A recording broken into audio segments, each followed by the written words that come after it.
The first three letters of my last name stands for FAD, and it also stands for Fine African Dining. I've basically always preached that to my wife that one day I'm going to open a restaurant, and I say, oh, please, can you talk about something else? So it's always been in my blood. Both my grandparents ran this kind of business back in Nigeria. It's more like a social club. I've always wanted to set up something like a British pub. And that's what you get when people come in here, that as soon as they walk in, it feels like they're in a British pub. And then when you walk in, it feels like you're back in Africa. Nigerian restaurants often are called bukas. And bukas are like your neighborhood, hole-in-the-wall places that you know that you're going to feel comfortable and welcomed at. And that's the ambiance that we all have at FAD. Whenever I come here, you don't have to know someone to say, hey, hello, or shake hands, or even introduce yourself. You can sit, eat, or drink with him or her. We live like one big family. The first day I told my wife I was going to open a restaurant, that I've already signed the lease, she cried for like a whole week. Like, what are you getting into? What do you know about restaurant business? But I had a vision, and I knew it was going to be successful. And I knew there was a market for it. After New York and California, and Atlanta has the highest population of Nigerians in the US. And I've always felt Nigerian cuisine is the next big thing that will happen. I really don't know anybody that's been in here and tried our food and can't believe, wow, how come I've not discovered this in years? I was introduced to the cuisine with Nigerian food in 1992, I think. And ever since then, I fell in love with it. It's spicy, it's tasty, it's classic, it's just good for you, it's healthy. It's going to be spicy. It's going to have a lot of meat. It's going to be a fun atmosphere like you're back in Africa. That's what we're trying to create for people that have not been back home in a while. And that's why we have a lot of maps and different things that shows people what is current. We have almost 12 TVs in here that shows African television stations that you can watch and say, wow, what's going on in Nigeria, what's going on in Ghana. So it gives you the benefit of a home feel that if I come in here, it's going to feel like I'm back home.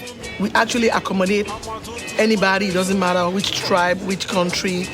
It doesn't matter. It could be US, it could be Africa, it could be anywhere. We welcome everybody. Most African slaves were in the South. And the food that we cook, it's very similar to how people cook in the South. Nigerian food is a lot more, I will even say a lot more like Southern food because one, the way it is cooked, the way it is prepared, the way that it's mixed, the flavor that you get when you taste it is all natural ingredients. Especially within the South, I've always told people when they come in there, they'll be mildly surprised about what food we cater to because most Americans eat yams, we eat yams. We eat okra, most Americans eat okra. It's just the way it is prepared, the spices that are different. So when they come and try, they say, wow, this is unusual, but it looks good. I'm not a chef, but I do know that when you cook certain food, you don't do it fast, like drive-through.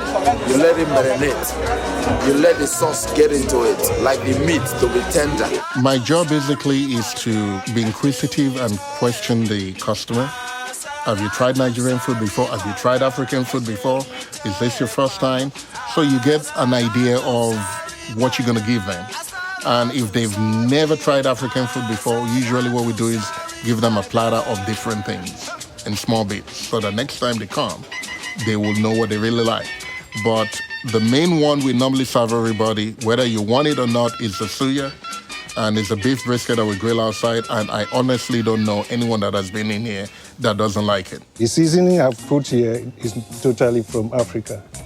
In Africa, most people during the evenings, go out with your family, a bottle of beer by your side, and you have this.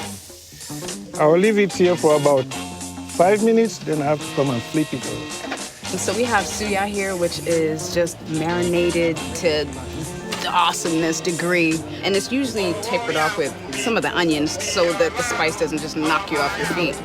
I can cook, but I can only cook for my wife. And that's one thing people don't appreciate. There is a difference between cooking for 1 or 2 people, and there is a difference between cooking every single day in a restaurant. I've let the professional people take over. I was born in Nigeria, bred and born in Nigeria. Most important thing we did in Nigeria is food. I'm cooking now vegetable. I've already ground the pepper, put the oil. This is stockfish. I boil the stockfish with hot water. So after that, I clean it, putting it in the pepper. I put it in the pepper, spinach and collard green mixed together. We don't want much water in the vegetable stew. We squeeze it so there will be no water in it. So whatever they want goes at the bottom.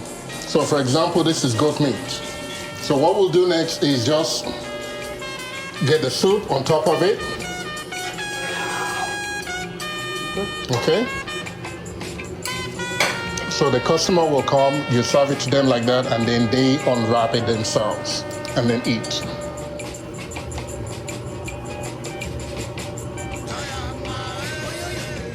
No. Delicious.